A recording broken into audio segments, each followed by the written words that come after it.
I mentioned in another video that I plan to do some excerpts from Suzuki-roshi's Zen Mind, Beginner's Mind, but I thought that I would just do this couple of pages uninterrupted that will give you an interesting story that he shares. He says, I went to Yosemite National Park and I saw some huge waterfalls. The highest one there is 1,340 feet high, and from it the water comes down like a curtain thrown from the top of the mountain. It does not seem to come down swiftly, as you might expect. It seems to come down very slowly, because of the distance. And the water does not come down as one stream, but is separated into many tiny streams.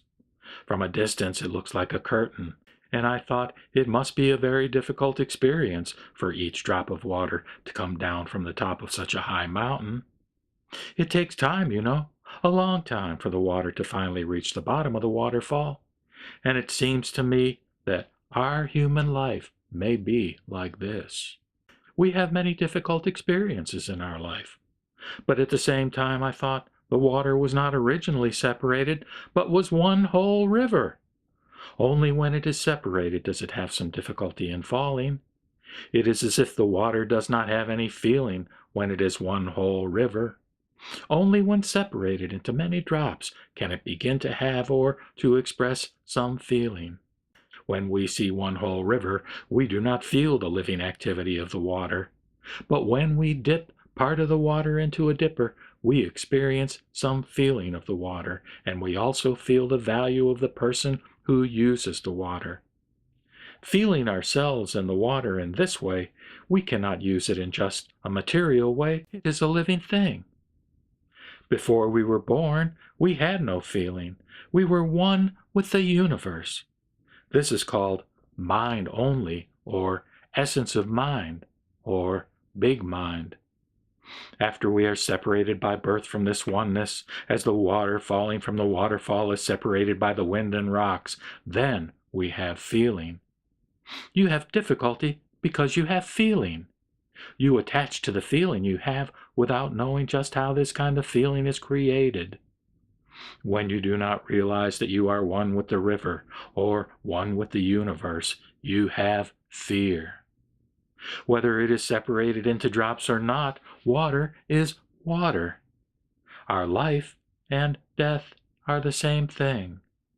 When we realize this fact, we have no fear of death anymore, and we have no actual difficulty in our life.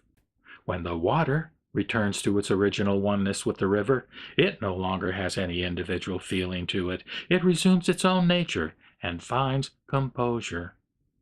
How very glad the water must be to come back to the original river. If this is so, what feeling will we have when we die? I think we are like the water in the dipper. It may be too perfect for us just now because we are so much attached to our own feeling, to our individual existence. For us, just now, we have some fear of death. But after we resume our true original nature, there is nirvana. That is why we say, quote, to attain nirvana is to pass away, close quote. To pass away is not a very adequate expression. Perhaps to pass on, or to go on, or to join would be better. Will you try to find some better expression for death? When you find it, you will have quite a new interpretation of your life. It will be like my experience when I saw the water in the big waterfall. Imagine, it was 1,340 feet high. We say everything comes out of emptiness. One whole river or one whole mind is emptiness.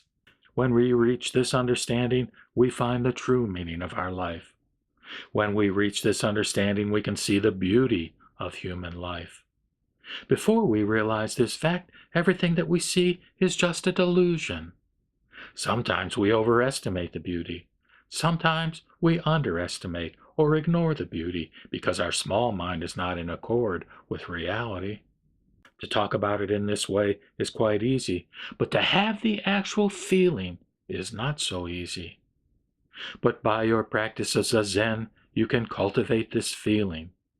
When you can sit with your whole body and mind, and with the oneness of your mind and body under the control of the universal mind, you can easily attain this kind of right understanding. Your everyday life will be renewed without being attached to an old erroneous interpretation of life. When you realize this fact, you will discover how meaningless your old interpretation was and how much useless effort you had been making. You will find the true meaning of life, and even though you have difficulty falling upright from the top of the waterfall to the bottom of the mountain, you will enjoy your life.